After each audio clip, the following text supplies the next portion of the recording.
لا.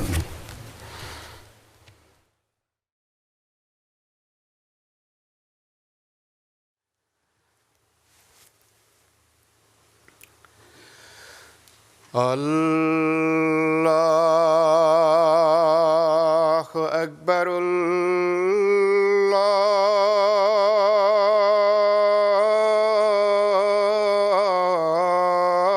اللہ اکبر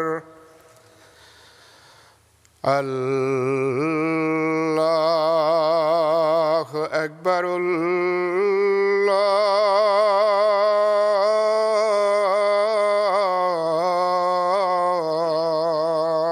اکبر اشہد ان لا الہ الا اللہ اشہد ان لا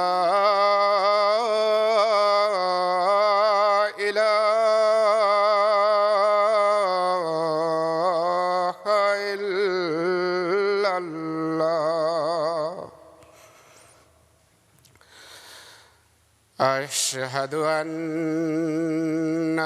محمدًا رسول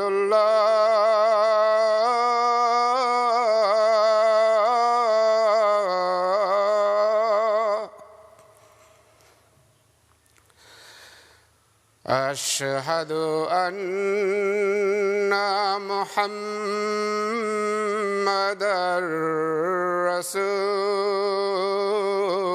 رسول الله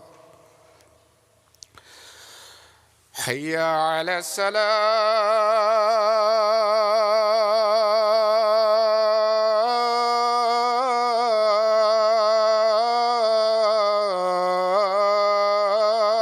الصلاة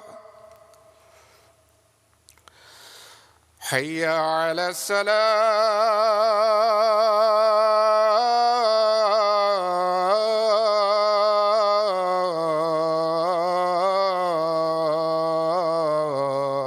الصلاة حي على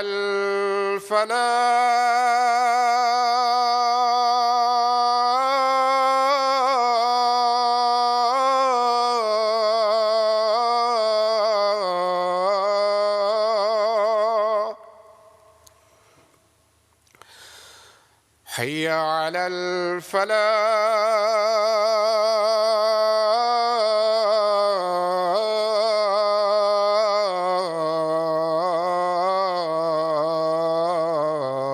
الفلاح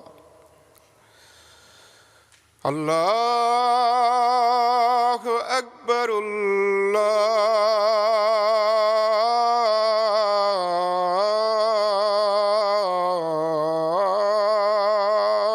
الله أكبر لا إله إلا الله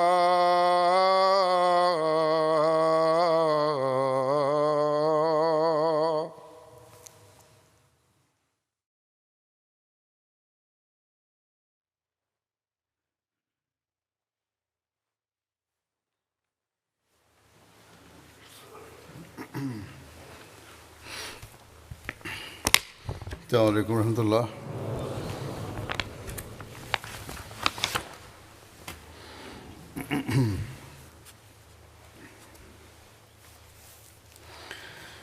أشهد أن لا إله إلا الله وحده لا شريك له وأشهد أن محمدًا عبده ورسوله أما بعد فأعوذ بالله من الشيطان الرجيم بسم الله الرحمن الرحيم الحمد لله رب العالمين الرحمن الرحيم مالك يوم الدين إياك نعبد وإياك نستعين اهدنا الصراط المستقيم صراط الذين أنعمت عليهم غير المغضوب عليهم ولا الضالين.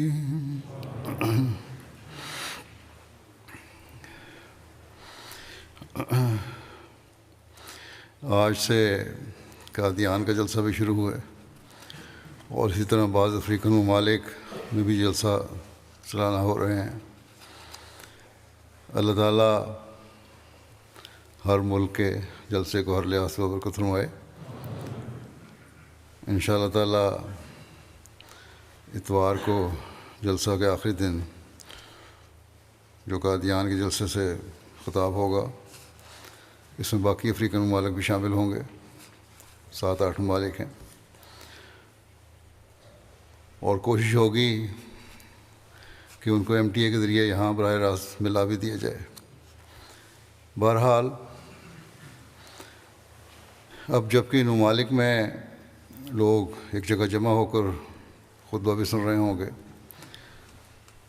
تو جو سننے کا ایک خاص ماحول بھی بنا ہوا ہے، تو اس لحاظ سے میں نے مناسب سمجھا کہ حضرت مسیح موعود علیہ الصلوۃ والسلام کے الفاظ میں وہ باتیں پیش کروں جن میں آپ کو اپنی بعثت کے مقصد اور جماعت کے مقصد کے بارے میں بیان ہے اور مختلف نصائح فرمائی ہیں آپ نے. بہت سے نوبائے اور نئی نسل کے احمدی بھی ان جلسوں میں شامل ہوں گے جن تک حضرت مسیح علیہ السلام کے الفاظ میں یہ باتیں نہیں پہنچی ہوں گی، تو ان کو بھی جاننا ضروری ہے تاکہ اپنے ایمان و یقین اور اخلاص و وفا میں ان دنوں میں خاص طور پر کوشش کریں اور ترقی کریں.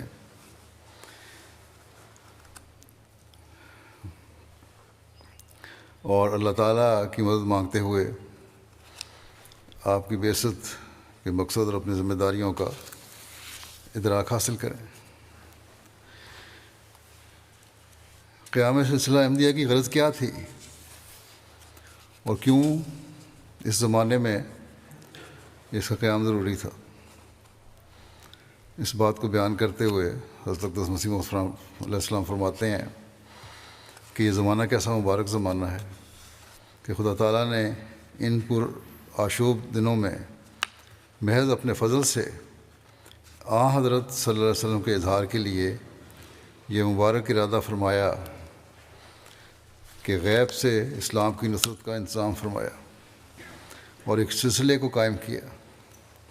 میں ان لوگوں سے پوچھنا چاہتا ہوں جو اپنے دل میں اسلام کے لیے ایک درد رکھتے ہیں اور اس کی عزت اور وقت ان کے دلوں میں ہے، کہ وہ بتائیں کہ کیا کوئی زمانہ اس زمانے سے بڑھ کر اسلام پر گزرا ہے جس میں اس قدر سب و شتم اور توہین حضرت صلی اللہ علیہ وسلم کی گئی ہو، قرآن شریف کی حد تک ہوتی ہو.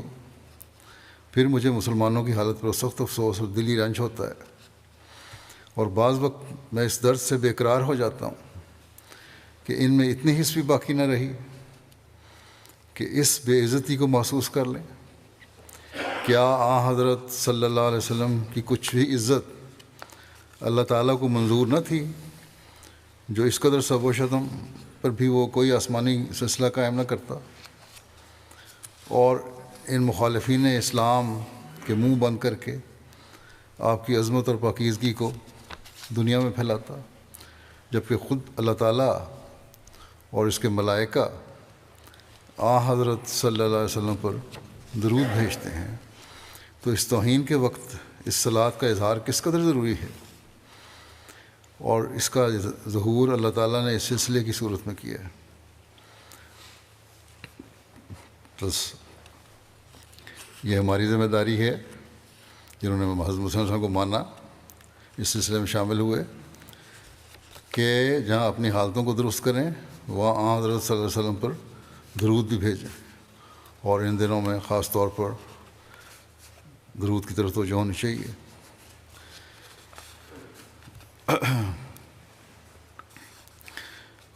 جب ہم زیادہ سے زیادہ درود بھیجیں گے آن حضرت صلی اللہ علیہ وسلم پر، تو اس مقصد کو پورے کرنے والے ہوں گے جو آن حضرت صلی اللہ علیہ وسلم کی عزت و عظمت کو قائم کرنے کا آپ نے بیان فرمایا ہے.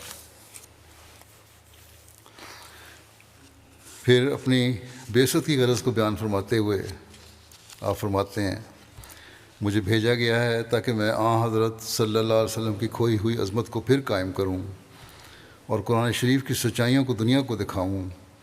اور یہ سب کام ہو رہا ہے، لیکن جن کی آنکھوں پر پٹی ہے وہ اس کو دیکھ نہیں سکتے، حالانکہ اب یہ سلسلہ سورج کی طرح روشن ہو گیا ہے، اور اس کی آیات و نشانات کے اس قدر لوگ گواہ ہیں کہ ان کو ایک جگہ جمع کیا جائے تو ان کی تعداد اس قدر ہو کہ روئے زمین پر کسی بادشاہ کی بھی اتنی فوج نہیں ہے. دنیا کے مختلف ممالک میں جو آج جلسوں کا انعقاد ہے اور ہزاروں احمدیوں کی شمولیت ہے، وہ بھی انہی نشانوں میں سے ایک نشان ہے.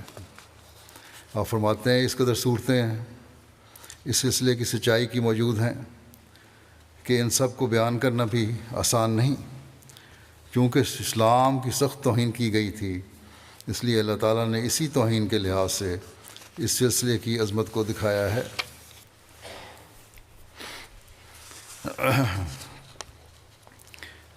پھر آپ فرماتے ہیں کہ یہ زمانہ بھی روحانی لڑائی کا ہے. شیطان کے ساتھ جنگ شروع ہے. شیطان اپنے تمام ہتھیاروں اور مکروں کو لے کر اسلام کے قلعے پر حملہ آور ہو رہا ہے، اور وہ چاہتا ہے کہ اسلام کو شکست دے. مگر خدا تعالیٰ اس وقت شیطان کی آخری جنگ میں اس کو ہمیشہ کے لیے شکست دینے کے لیے خدا تعالیٰ نے اس وقت شیطان کی آخری جنگ میں اس کو ہمیشہ کے لیے شکست دینے کے لیے اس سلسلے کو قائم کیا ہے. بس یہ ہر احمدی کو اپنی ذمہ داری کی طرف توجہ دلاتی ہے بات. آپ فرماتے ہیں مبارک وہ جو اس کو شناخت کرتا ہے، اور اب تھوڑا زمانہ ہے، ابھی ثواب ملے گا، لیکن عنقریب وقت آتا ہے کہ اللہ تعالیٰ اس سلسلے کی سچائی کو آفتاب سے بھی زیادہ روشن کر دکھائے گا. وہ وقت ہوگا کہ ایمان ثواب کا موجب نہ ہوگا اور نہ توبہ کا دروازہ بند ہونے کے مصداق ہوگا. اس وقت میرے قبول کرنے والے کو بظاہر ایک عظیم الشان جنگ اپنے نفس سے کرنی پڑتی ہے. وہ دیکھے گا کہ بعض اوقات اس کو برادری سے الگ ہونا پڑے گا، اس کے دنیاوی کاروبار میں روک ڈالنے کی کوشش کی جائے گی، اس کو گالیاں سننی پڑیں گی، لعنتیں سنے گا، مگر ان ساری باتوں کا اجر اللہ تعالیٰ کے ہاں سے ملے گا. فرمایا لیکن جب دوسرا وقت آیا، یعنی جب وہ وقت آئے گا اور اس زور کے ساتھ دنیا کا رجوع ہوا جیسے بلند ٹیلے سے پانی گرتا ہے، یعنی ترقی کا زمانہ آئے گا جب، اور کوئی انکار کرنے والا ہی نظر نہ آیا، اس وقت اقرار کس بات پائے کا ہوگا؟ اس وقت ماننا تو کیا مانا؟ اس وقت ماننا شجاعت کا کام نہیں. ثواب ہمیشہ دکھ ہی کے زمانے میں ہوتا ہے. فرمایا کہ حضرت ابوبکر رضی اللہ تعالیٰ عنہ نے حضرت صلی اللہ علیہ وسلم کو قبول کر کے اگر مکے کی نمبرداری چھوڑ دی تو اللہ تعالیٰ نے اس کو ایک دنیا کی بادشاہی دی. پھر حضرت عمر رضی اللہ عنہ نے بھی کمبل پہن لیا اور ہر چہ باد آباد ماں کشتی در آب انداختیں، یعنی ہم نے کشتی پانی میں ڈال دی، اب جو ہونا ہے ہو. اس کا مصداق ہو کر آپ کو قبول کیا تو خدا تعالیٰ نے ان کے اجر کا کوئی حصہ باقی رکھ لیا؟ ہرگز نہیں. جو خدا تعالیٰ کے لیے ذرا بھی حرکت کرتا ہے وہ نہیں مرتا جب تک اس کا اجر نہ پا لے۔ حرکت شرط ہے۔ ایک حدیث میں آیا کہ اگر کوئی اللہ تعالیٰ کی طرف معمولی رفتار سے آتا ہے تو اللہ تعالیٰ اس کی طرف دوڑ کر آتا ہے۔ ایمان یہ ہے کہ کچھ مخفی ہو تو مان لے۔ جو حلال کو دیکھ لیتا ہے تیز نظر کہلاتا ہے، یعنی پہلے دن کے چاند کو جو دیکھتا ہے وہ تیز نظر کہلاتا ہے، لیکن 14ویں کے چاند کو دیکھ کر شور مچانے والا کہے کہ میں نے چاند دیکھ لیا، وہ تو دیوانہ کہلائے گا۔ بس خوش قسمت ہیں وہ لوگ جو آج مسیح موت کو قبول کر رہے ہیں اور مخالفتوں کا سامنا کر کے اللہ تعالیٰ کے پیار کو حاصل کرنے والے بن رہے ہیں۔ پھر اس بات کی وضاحت فرماتے ہوئے کہ صرف مان لینا ہی کافی نہیں ہے، بلکہ اصل غرض یہ ہے کہ ایک بات تبدیلی پیدا ہو، توحید خالص پر قدم مارنے والا انسان بنے، تب پھر اللہ تعالیٰ کے فضل بڑھتے جاتے ہیں۔ آپ نے فرمایا کہ ہر شخص محض اللہ تعالیٰ سے ڈر کر اور اس کی تلاش میں کوشش کرتا ہے اور اس سے اس امر کی گرہ کشائی کے لیے دعائیں کرتا ہے، تو اللہ تعالیٰ، جو شخص محض اللہ تعالیٰ سے ڈر کر اس کی راہ کی تلاش میں کوشش کرتا ہے اور اس سے اس امر کی گرہ کشائی کے لیے دعائیں کرتا ہے، تو اللہ تعالیٰ اپنے قانون والذین جاہدوا فینا لنہدینہم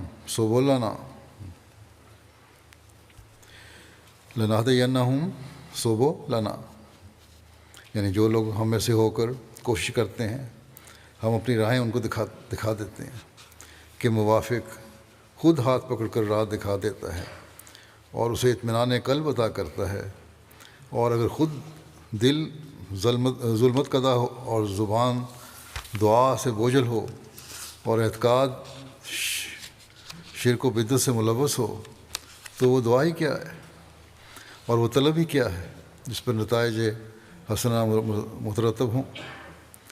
جب تک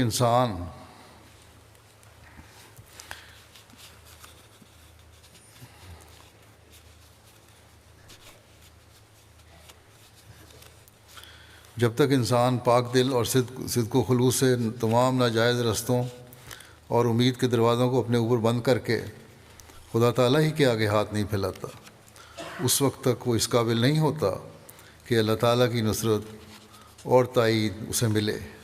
لیکن جب وہ اللہ تعالیٰ ہی کے دروازے پر گرتا اور اسی سے دعا کرتا ہے تو اس کی یہ حالت جاذب نصرت اور رحمت ہوتی ہے۔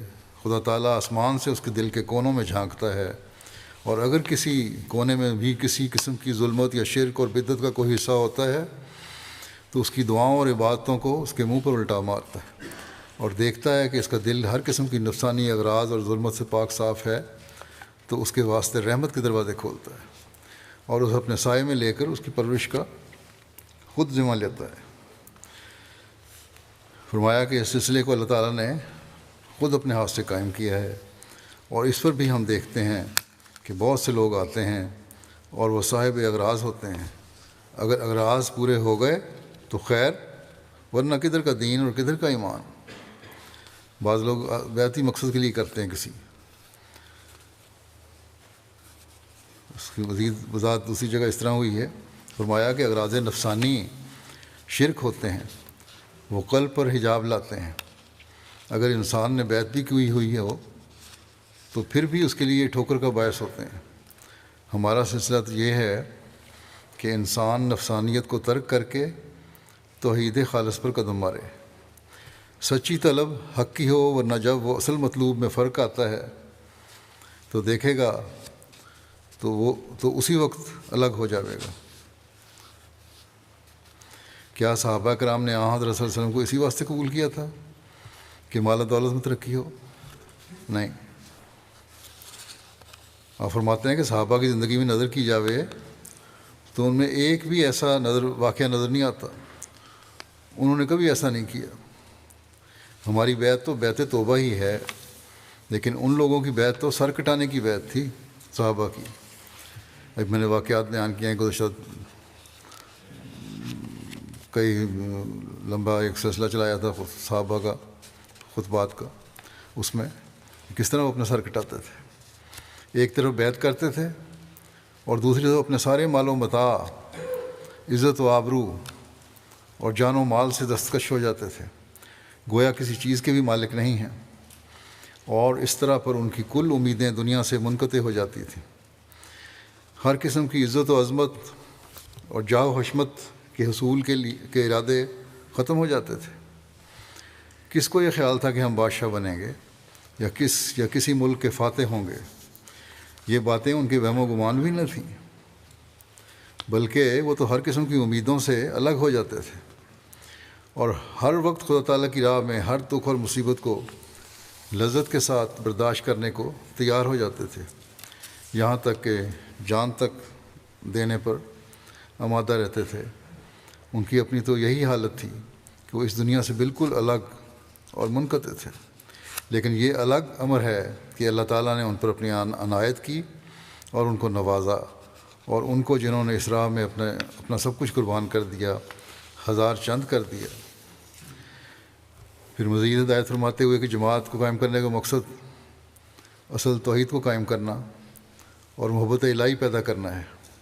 آپ فرماتے ہیں کہ خدا کے ساتھ محبت کرنے سے کیا مراد ہے؟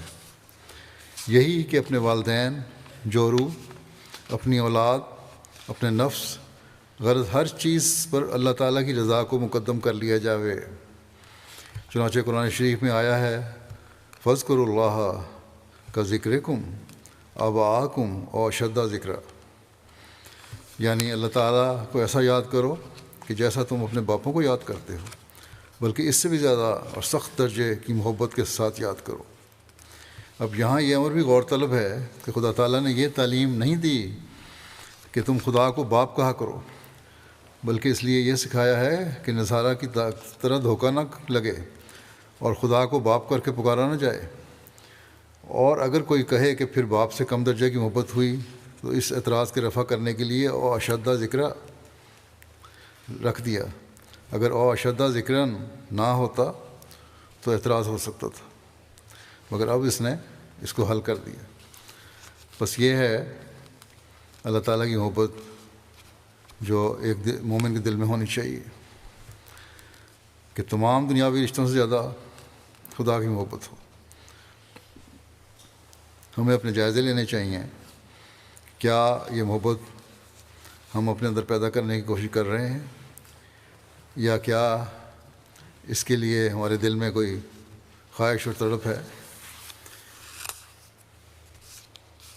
حضرت مسیح موعود علیہ الصلوۃ والسلام اس محبت کی مزید وضاحت کرتے ہوئے اور اس کا معیار بیان فرماتے ہوئے فرماتے ہیں کہ اصل توحید کو قائم کرنے کے لیے ضروری ہے کہ خدا تعالیٰ کی محبت سے پورا حصہ لو، اور یہ محبت ثابت نہیں ہو سکتی جب تک عملی حصے میں کامل نہ ہو، میری زبان سے ثابت نہیں ہوتی۔ اگر کوئی مصری کا نام لیتا ہے، چینی یا شکر کا نام لیتا ہے، تو کبھی نہیں ہو سکتا کہ وہ شیریں کام ہو جائے، میٹھا تو نہیں ہو جاتا وہ۔ یا اگر زبان سے کسی کی دوستی کا اعتراف اور اقرار کرے مگر مصیبت اور وقت پڑنے پر اس کی امداد اور دستگیری سے پہلو تہی کرے تو وہ دوست صادق نہیں ٹھہر سکتا۔ اسی طرح پر خدا تعالیٰ کی توحید کا نرا زبانی ہی اقرار ہو اور اس کے ساتھ محبت کا بھی زبانی اقرار موجود ہو تو کچھ فائدہ نہیں، بلکہ یہ حصہ زبانی اقرار کے بجائے عملی حصے کو زیادہ چاہتا ہے۔ اس سے یہ مطلب نہیں کہ زبانی اقرار کوئی چیز نہیں، میری غرض یہ ہے کہ زبانی اقرار کے ساتھ عملی تصدیق لازمی ہے۔ اس لیے ضروری ہے کہ خدا کی راہ میں اپنی زندگی وقف کرو، یعنی خدا تعالیٰ ہر چیز پر مقدم ہو، اس کے احکامات ہر چیز پر مقدم ہوں، اس کا بھیجا ہوا دین ہر چیز پر مقدم ہو، اور دین کو دنیا پر مقدم رکھنے والے ہو۔ فرمایا اور یہی اسلام ہے، یہی وہ غرض ہے جس کے لیے مجھے بھیجا گیا ہے۔ بس جو اس وقت اس چشمے کے نزدیک نہیں آتا جو خدا تعالیٰ نے اس غرض کے لیے جاری کیا ہے، وہ یقیناً بے نصیب رہتا ہے۔ اگر کچھ لینا ہے اور مقصد کو حاصل کرنا ہے تو طالب صادق کو چاہیے کوئی چشمے کی طرف بڑھے اور آگے قدم رکھے اور یہ چشمہ جاری کے کنارے اپنا منہ رکھ دے اور یہ ہو نہیں سکتا کہ جب تک خدا تعالیٰ کے سامنے غیریت کا چولہ اتار کر آستانہ ربوبیت پر نہ گر جاوے اور یہ عہد نہ کر لے کہ خواہ دنیا کی وجاہت جاتی رہے اور مصیبتوں کے پہاڑ ٹوٹ پڑیں تو بھی خدا کو نہیں چھوڑے گا.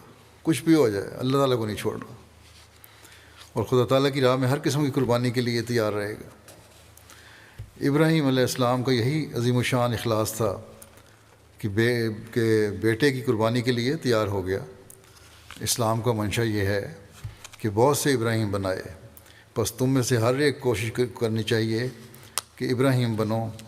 میں تمہیں سچ سچ کہتا ہوں کہ ولی پرست نہ بنو بلکہ ولی بنو, اور پیر پرست نہ بنو بلکہ پیر بنو.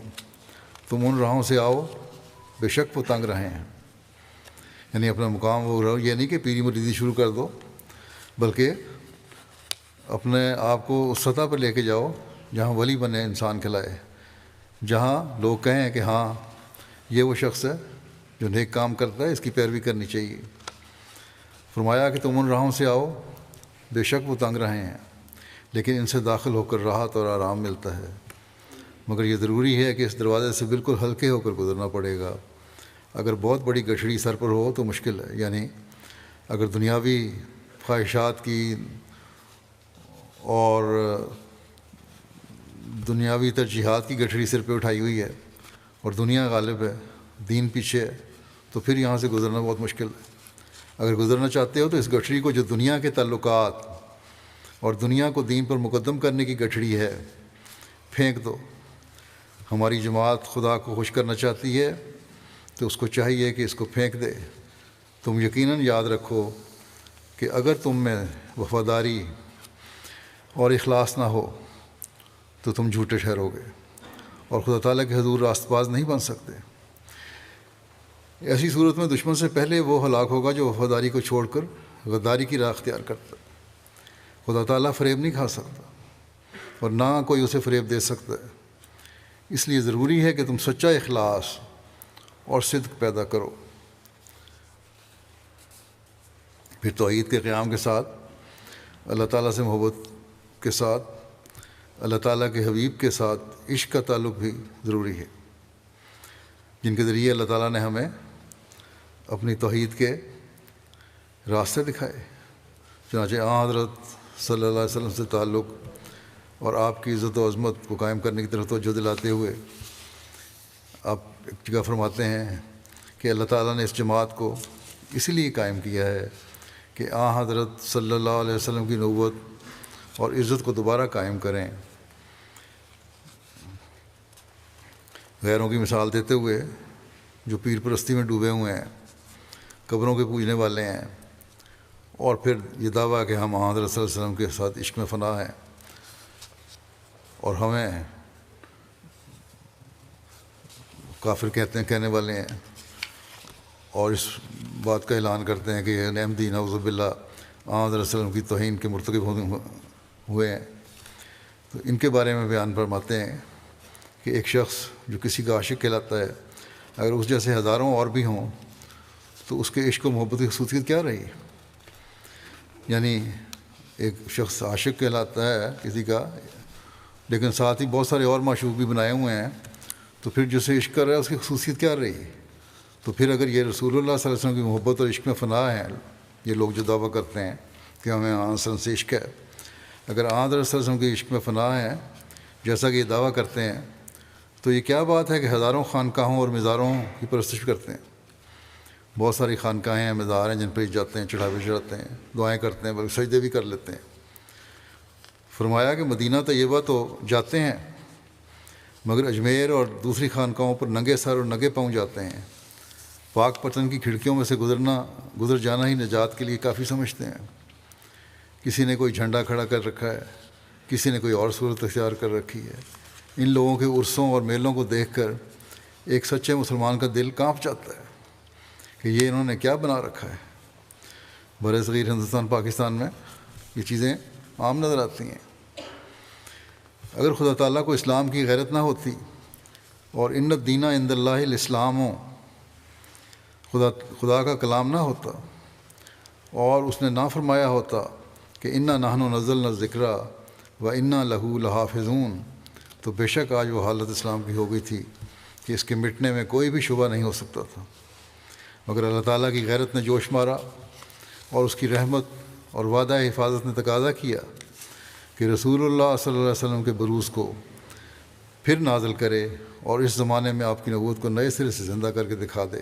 چنانچہ اس نے اس سلسلے کو قائم کیا اور مجھے مامور اور مہدی بنا کر بھیجا۔ حضرت فرماتے ہیں مجھے مامور اور مہدی بنا کے بھیجا، بس ہمارا فرض ہے، اور تبھی ہم حق بیعت ادا کر سکتے ہیں جب ہم اپنے اور غیر میں ایک واضح فرق پیدا کر کے دکھائیں اور محبت الہی اور عشق رسول صلی اللہ علیہ وسلم کی غیر معمولی مثالیں قائم کریں، اپنی زبانوں کو تسبیح، تحمید اور درود سے تر رکھنے کی کوشش کریں، صحابہ کا نمونہ اپنانے اور ان جیسا اخلاص و وفا پیدا کرنے کی طرف توجہ دلاتے ہوئے آپ فرماتے ہیں کہ جب خدا تعالیٰ نے یہ سلسلہ قائم کیا ہے اور اس کی تائید میں سدھا نشان اس نے ظاہر کیے ہیں، اس سے اس کی غرض یہ ہے کہ یہ جماعت صحابہ کی جماعت ہو اور پھر خیر القرون کا زمانہ آ جاوے، جو لوگ اس سلسلے میں داخل ہو کر چونکہ وہ آخرین منہم میں داخل ہوتے ہیں اس لیے وہ جھوٹے مشاغل کے کپڑے اتار دیں۔ جو لوگ اس سلسلے میں داخل ہوں چونکہ وہ آخرین منہم میں داخل ہوتے ہیں اس لیے وہ جھوٹے مشاغل کے کپڑے اتار دیں۔ احمدی ہونے کے لیے جھوٹے مشغلے جو ہیں اسے ختم ہو جانا چاہیے اور اپنی ساری توجہ خدا تعالیٰ کی طرف کریں۔ فیض آوج یعنی ٹیڑھا زمانہ کے دشمن ہوں۔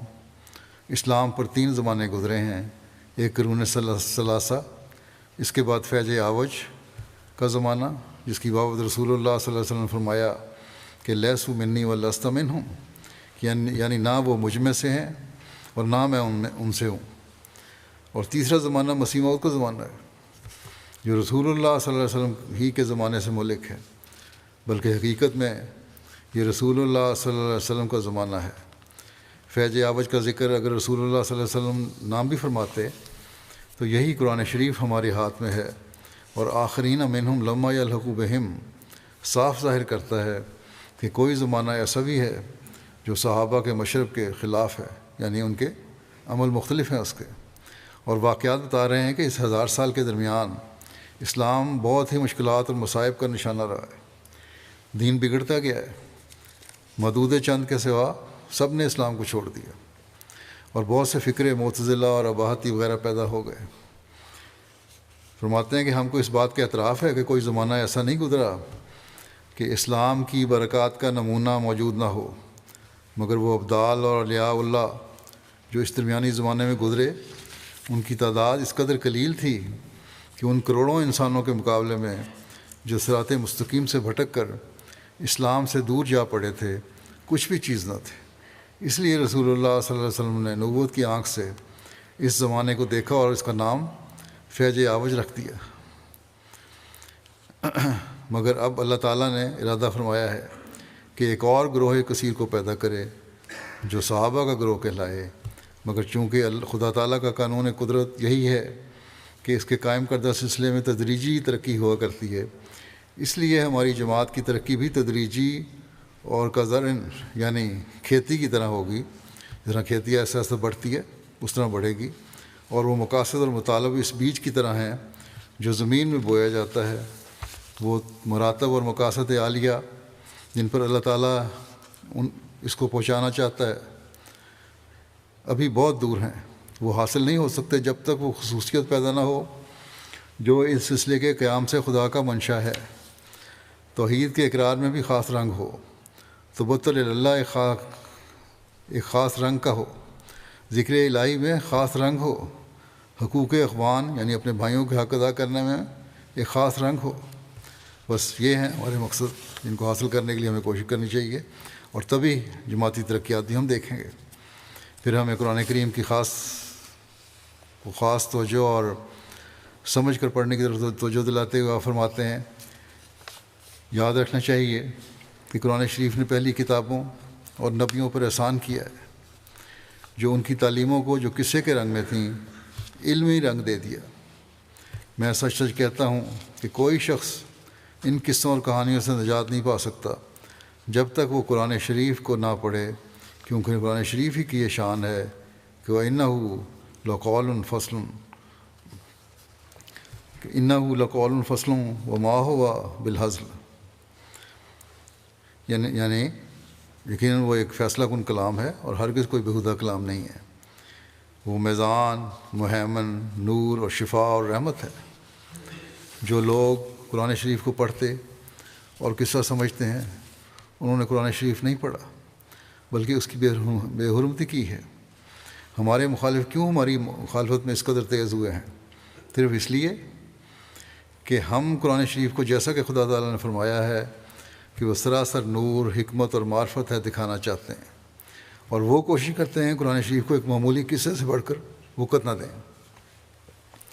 ہم اس کو گوارا نہیں کر سکتے۔ خدا تعالیٰ نے اپنے فضل سے ہم پر کھول دیا ہے کہ قرآن شریف ایک زندہ اور روشن کتاب ہے، اس لیے ہم ان کی مخالفت کی کیوں پرواہ کریں؟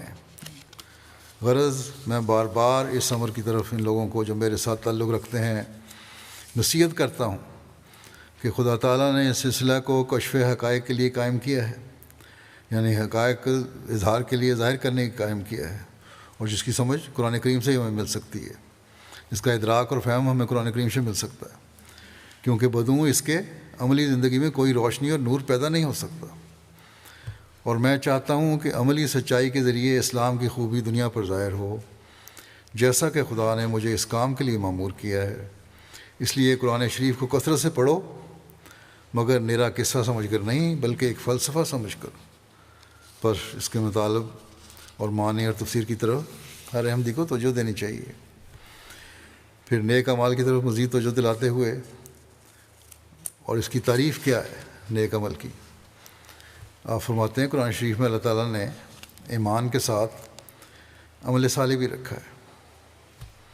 عمل صالح اسے کہتے ہیں جس میں ایک ذرہ بھر فساد نہ ہو۔ یاد رکھو کہ انسان کے عمل پر ہمیشہ چور پڑا کرتے ہیں۔ وہ کیا ہیں؟ چور کون سے ہیں؟ ریاکاری، کہ جب انسان دکھاوے کے لیے ایک عمل کرتا ہے۔ عجب، کہ جب وہ عمل کر کے اپنے نفس میں خوش ہوتا ہے کہ میں نے فلاں بڑا نیک کام کر لیا۔ اور کس قسم کی بدکاریاں اور گناہ جو اس سے صادر ہوتے ہیں۔ یہ چور ہیں سب، ان سے اعمال باطل ہو جاتے ہیں۔ عمل صالح وہ ہے جس میں ظلم، عجب، ریا، تکبر اور حقوق انسانی کے تلف کرنے کا خیال تک نہ ہو۔ جیسے آخرت میں انسان عمل صالح سے بچتا ہے ویسے ہی دنیا میں بھی بچتا ہے۔ اگر ایک آدمی بھی گھر بھر میں عمل صالح والا ہو تو سب گھر بچا رہتا ہے۔ سمجھ لو کہ جب تک تم میں عمل صالح نہ ہو صرف ماننا فائدہ نہیں کرتا۔ ایک طبیب نسخہ لکھ کر دیتا ہے تو اس سے مطلب ہوتا ہے کہ جو کچھ اس میں لکھا ہے وہ لے کر اسے پیوے۔ اگر وہ ان دواؤں کو استعمال نہ کرے اور نسخہ لے کر رکھ چھوڑے تو اسے کیا فائدہ ہوگا؟ بس ہمارا اب کام یہ ہے کہ آپ کی نصائح پر عمل کریں، یہ ضروری چیز ہے، ورنہ بیعت کا کوئی فائدہ نہیں۔ فرماتے ہیں کہ اب اس وقت تم نے توبہ کی ہے، اب آئندہ خدا تعالیٰ دیکھنا چاہتا ہے کہ اس توبہ سے اپنے آپ کو تم نے کتنا صاف کیا ہے۔ اب زمانہ ہے کہ خدا تعالیٰ تقویٰ کے ذریعے سے فرق کرنا چاہتا ہے۔ بہت لوگ ہیں کہ خدا پر شکوہ کرتے ہیں اور اپنے نفس کو نہیں دیکھتے۔ انسان کے اپنے نفس کے ظلم ہی ہوتے ہیں، ورنہ اللہ تعالیٰ رحیم و کریم ہے۔ بعض ایسے ہیں کہ ان کو گناہ کی خبر نہیں ہوتی، ان کو گناہ کی خبر ہوتی ہے، اور بعض ایسے ہیں کہ ان کو گناہ کی خبر بھی نہیں ہوتی۔ اس لیے اللہ تعالیٰ نے ہمیشہ کے لیے استغفار کا التزام کرایا ہے۔ پتہ نہیں کس وقت کیا انسان بات کر جائے جو گناہ میں شمار ہو، اس لیے استغفار کرتے رہو کہ انسان ہر ایک گناہ کے لیے، خواہ وہ ظاہر کا ہو خواہ باطن کا، خواہ اسے علم ہو یا نہ ہو، اور ہاتھ اور پاؤں اور زبان اور ناک اور کان اور آنکھ اور سب قسم کے گناہوں سے استغفار کرتا رہے۔ آج کل آدم علیہ السلام کی دعا بہت پڑھنی چاہیے۔ انہوں نے فرمایا کہ آدم علیہ السلام کی دعا پڑھو۔ دعا کیا ہے کہ ربنا ظلمنا انفسنا وان لم تغفر لنا وترحمنا لنکونن من الخاسرین۔ یہ دعا اول ہی قبول ہو چکی ہے۔ غفلت سے زندگی بسر مت کرو۔ جو شخص غفلت سے زندگی نہیں گزارتا ہرگز امید نہیں کہ وہ کسی فوق طاقت بلا میں مبتلا ہو۔ کوئی بلا بغیر اذن کے نہیں آتی۔ جیسے مجھے یہ دعا الہام ہوئی کہ رب کل شعین خادموں کا رب فافظنی ونصرنی ورحمنی، یہ بھی دعا فرمایا کہ پڑھو۔ پھر آپ فرماتے ہیں کہ یاد رکھو کہ عقل روح کی صفائی سے پیدا ہوتی ہے۔ جس قدر انسان روح کی صفائی کرتا ہے اسی قدر عقل میں تیزی پیدا ہوتی ہے، اور فرشتہ سامنے کھڑا ہو کر اس کی مدد کرتا ہے، مگر فاسقانہ زندگی والے کے دماغ میں روشنی نہیں آ سکتی۔ تقوی اختیار کرو کہ خدا تمہارے ساتھ ہو، صادق کے ساتھ رہو کہ تقوی کی حقیقتوں پر کھلے اور تمہیں توفیق ملے۔ یہی ہمارا منشا ہے اور اسی کو ہم دنیا میں قائم کرنا چاہتے ہیں۔ آپ فرماتے ہیں ہماری جماعت کو یہ نصیحت ہمیشہ یاد رکھنی چاہیے کہ وہ اس امر کو مد نظر رکھیں جو میں بیان کرتا ہوں۔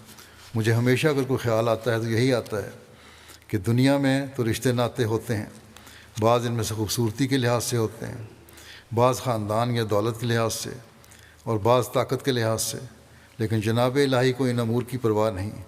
اس نے تو صاف طور پر فرما دیا کہ انا اکرمکم عند اللہ اتقاکم، یعنی اللہ تعالیٰ کے نزدیک وہی معزز و مکرم ہے جو متقی ہے۔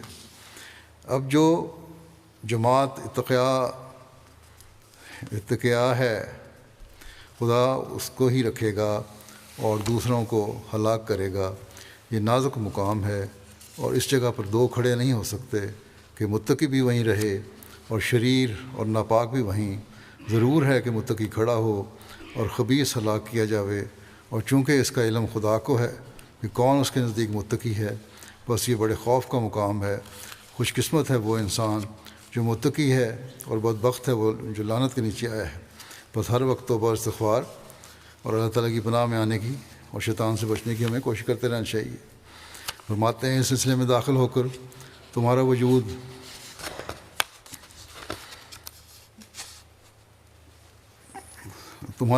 الگ ہو اور تم بالکل ایک نئی زندگی بسر کرنے والے انسان بن جاؤ۔ جو کچھ تم پہلے تھے وہ نہ رہو۔ یہ مت سمجھو کہ تم خدا تعالیٰ کی راہ میں تبدیلی کرنے سے محتاج ہو جاؤ گے، یہ تمہارے بہت سے دشمن پیدا ہو جائیں گے۔ نہیں، خدا کا دامن پکڑنے والا ہرگز محتاج نہیں ہوتا، اس پر کبھی برے دن نہیں آ سکتے۔ خدا جس کا دوست اور مددگار ہو، اگر تم تمام دنیا اس کی دشمن ہو جاوے تو کچھ پرواہ نہیں۔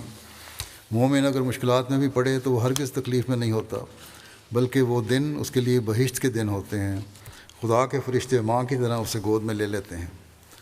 مختصر یہ کہ خدا خود ان کا محافظ اور ناصر ہو جاتا ہے۔ یہ خدا جو ایسا خدا ہے کہ وہ علی کل شیء قدیر ہے، وہ عالم الغیب ہے، وہ حی و قیوم ہے۔ اس خدا کا دامن پکڑنے سے کوئی تکلیف پا سکتا ہے؟ کبھی نہیں۔ خدا تعالیٰ اپنے حقیقی بندے کو ایسے وقتوں میں بچا لیتا ہے کہ دنیا حیران رہ جاتی ہے۔ آگ میں پڑھ کر حضرت ابراہیم علیہ السلام کا زندہ نکلنا کیا دنیا کے لیے حیرت انگیز امر نہ تھا؟ کیا ایک خطرناک طوفان میں حضرت نوح اور آپ کے رفقاء کا سلامت بچ رہنا کوئی چھوٹی سی بات تھی؟ اس قسم کی بے شمار نظیریں موجود ہیں، اور خود اس زمانے میں خدا تعالیٰ نے اپنے دستے قدرت کے کرشمے دکھائے ہیں۔ دیکھو، مجھ پر خون اور اقدام قتل کا مقدمہ بنایا گیا۔ ایک بڑا بھاری ڈاکٹر جو پادری ہے وہ اس میں مدعی ہوا، اور آریہ اور بعض مسلمان اس کے معاون ہوئے، لیکن آخر وہی ہوا جو خدا نے پہلے فرما دیا تھا، ابرا، یعنی وہ ایک قصور ٹھہرایا گیا مجھے، اور اللہ تعالیٰ نے آپ کو باعزت بری کر دیا۔ اللہ تعالیٰ ہمیں حضرت اقدس مسیح علیہ السلام کی نصائح اور خواہشات کے مطابق اپنی زندگیاں گزارنے کی توفیق عطا فرمائے، اور حقیقت میں ہم اپنی زندگیوں میں ایک پاک تبدیلی پیدا کرنے والے بن جائیں۔ جلسے کے ان دنوں میں قادیان میں بھی اور ہر ملک میں جہاں جہاں جلسے ہو رہے ہیں، ہر شامل ہونے والا خاص دعاؤں میں اپنا وقت گزارے اور یہ دعا کرے کہ اللہ تعالیٰ ہمیں حق بیعت ادا کرنے کی توفیق عطا فرمائے۔ اسی طرح دنیا کا ہر احمدی اس بات پر غور کرے کہ کیا ہم وہ ہیں جو حضرت مسیح علیہ السلام میں بنانا چاہتے ہیں، یا اپنی جماعت سے توقع رکھتے ہیں آپ؟ اگر نہیں تو ہمیں ہر وقت اس کے لیے کوشش اور دعا کرتے رہنا چاہیے۔ اللہ تعالیٰ ہم سب کو اس کی توفیق عطا فرمائے۔ اس وقت میں کچھ مرحومین کا ذکر کروں گا. جنازے ہیں, ایک جنازہ حاضر ہے, جنازہ آ گیا نا, ہاں. یہ حاضر جنازہ ہے فضل احمد ڈوگر صاحب کا, جو کارکن تھے جامعہ احمدیہ یو کے کے. چودھری اللہ دیتا ڈوگر صاحب کے بیٹے تھے. 21 دسمبر کو ان کی وفات ہوئی 75 سال کی عمر میں. انا للہ و انا الیہ راجعون. مرحوم موسی تھے. پسماندگان میں ان کی اہلیہ ہیں عظمیٰ فضل صاحبہ, اور 4 بیٹے اور 3 بیٹیاں ہیں. 1999 میں انہوں نے یہاں یو کے آ گئے تھے. 92 میں اس کے بعد اپنے کام کرتے رہے. پھر 1999 میں انہوں نے وقف زندگی کی. خلیفۃ المسیح رابع رحمہ اللہ تعالیٰ کو پیش کیا. حضرت خلیفۃ المسیح رابع نے عذرائے شفقت ان کا وقف قبول فرما لیا اور ان کو ذاتی خدمت کی توفیق ملی. حضرت خلیفۃ المسیح رابع کی کافی لمبا عرصہ. اس کے بعد پھر میں نے ان کو جامعہ یو کے میں ان کا تقرر کیا. کچھ مختلف ڈیوٹیاں دیتے رہے یہ. پھر ان کو لائبریری کا انچارج بنا دیا گیا اور اس حیثیت سے وفات تک کی خدمت کی توفیق پاتے رہے. جامعہ احمدیہ کی یو کے کی لائبریری کی تیاری میں بہت اہم کردار انہوں نے ادا کیا ہے. حضرت مسیح علیہ السلام کے وقت کے شائع شدہ تمام ریویو ریلیجنس کے ایڈیشنز کو اسکین کیا اور ان کو وہاں کاپیاں بنا کے رکھیں. روحانی خزائن کے اوریجنل ایڈیشن کو بھی اسکین کیا, ان کی بھی کاپیاں بنائیں. ان کے بچے بیان کرتے ہیں کہ ان کی بڑی خواہش یہی تھی کہ ان کی اولاد خلافت احمدیہ کے ساتھ ہمیشہ وابستہ رہے اور اطاعت گزار رہے. کہتے تھے کہ جماعت کی خدمت سے انسان کبھی ریٹائر نہیں ہو سکتا. وقف تو آخری سانس تک نبھانے کا نام ہے. اور یہ دعا کے لیے کہتے تھے کہ میں دعا کروں میں آخری وقت تک خدمت کرتا رہوں. اللہ تعالیٰ نے ان کی خواہش پوری فرمائی اور ہسپتال جانے سے 2 روز قبل تک یہ خدمت کر رہے تھے. لائبریری گئے اور کام کر کے آئے. حافظ مشہود صاحب لکھتے ہیں, جامعہ کے استاد ہیں یہ, کہ فضل ڈوگر صاحب کی شخصیت کے بارے میں اگر کہا جائے کہ وہ خلافت کے سچے عاشق, وفادار اور جانثار تھے تو اس میں کسی قسم کا کوئی مبالغہ نہیں. پھر کہتے ہیں کہ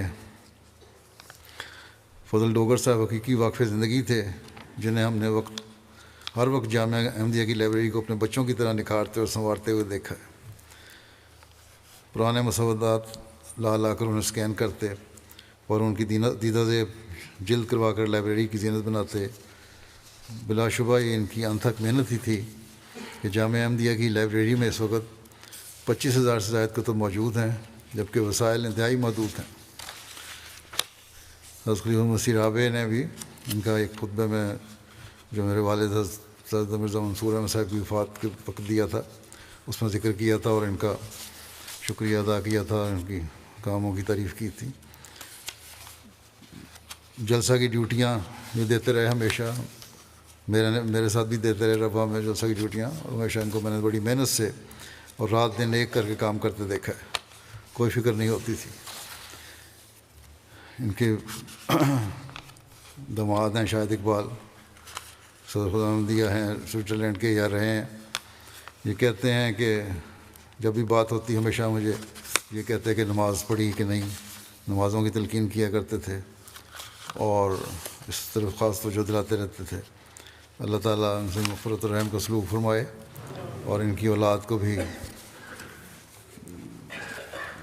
جماعت سے اور خلافت سے وابستہ ہمیشہ رکھے.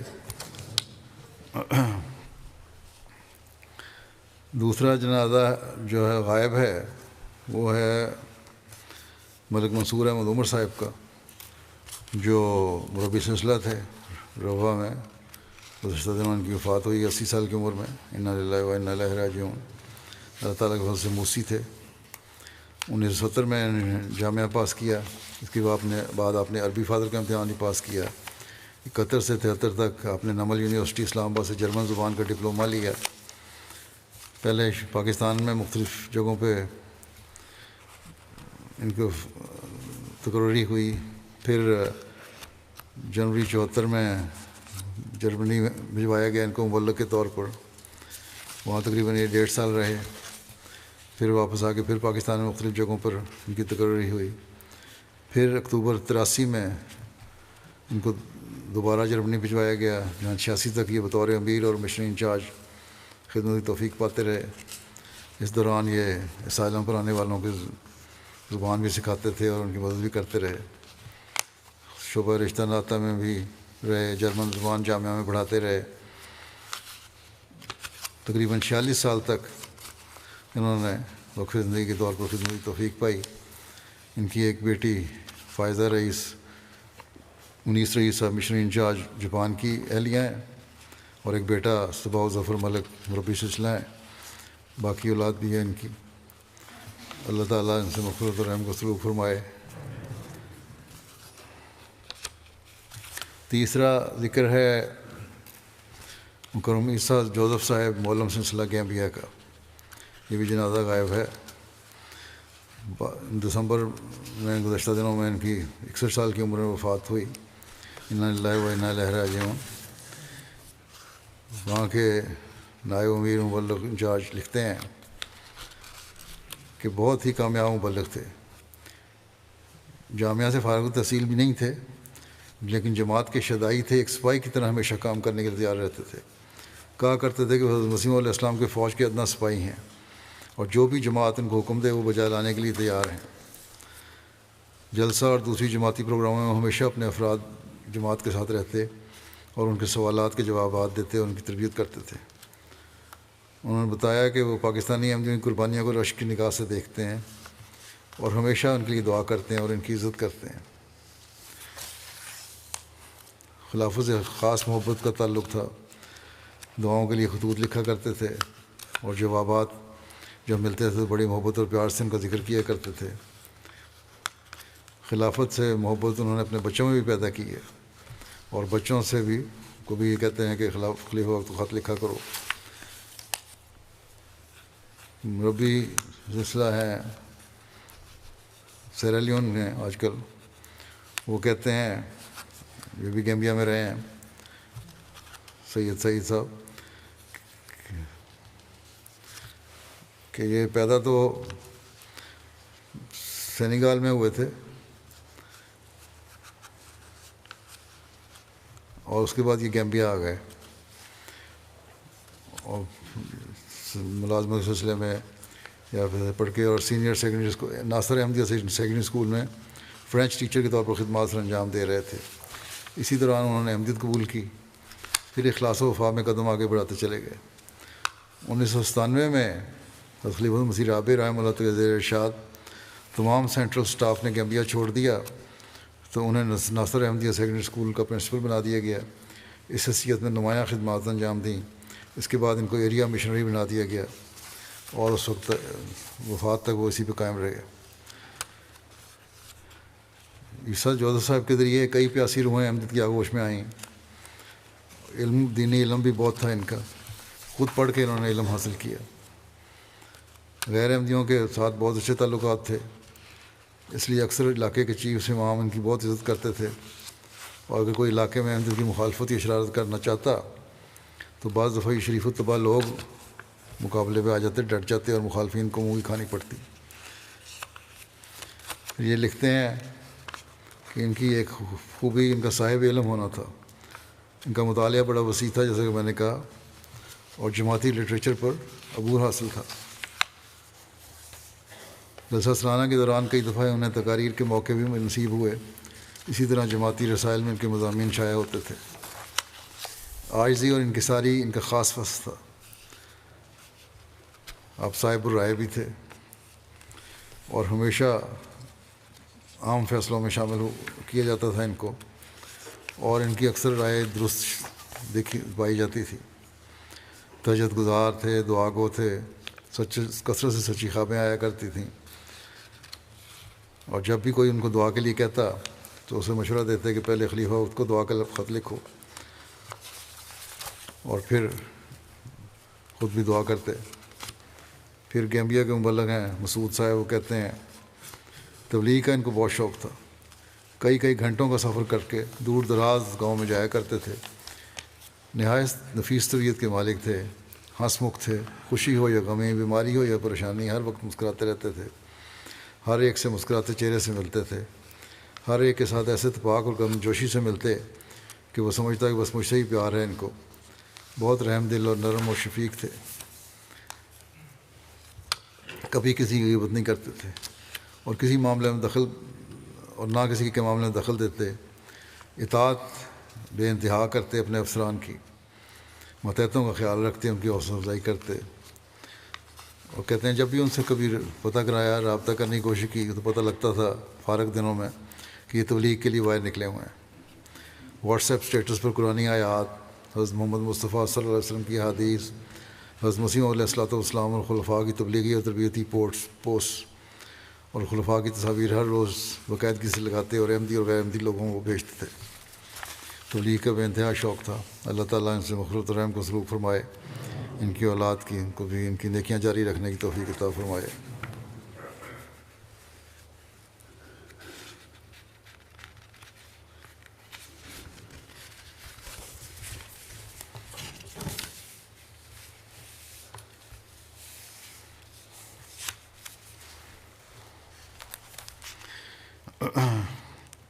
جیسا کہ میں نے کہا ابھی ان کے جنازہ ادا ہوں گے نماز جمعہ کے بعد انشاءاللہ.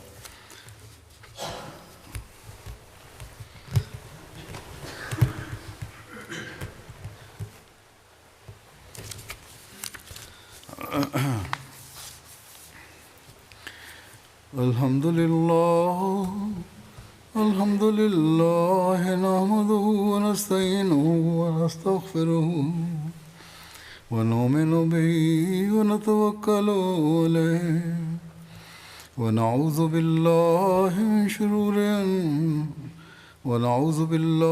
من شرور أنفسنا ومن سيئات أعمالنا. من يهده الله فلا مضل له ومن يضلل فلا هادي له. ونشهد أن لا إله إلا الله ونشهد أن محمدا عبده ورسوله. عباد الله رحمكم الله، إن الله يأمر بالعدل والإحسان وإيتاء ذي القربى وينهى عن الفحشاء والمنكر والبغي يعظكم لعلكم تذكرون. اذكروا الله يذكركم وادعوه يستجب لكم ولذكر الله أكبر.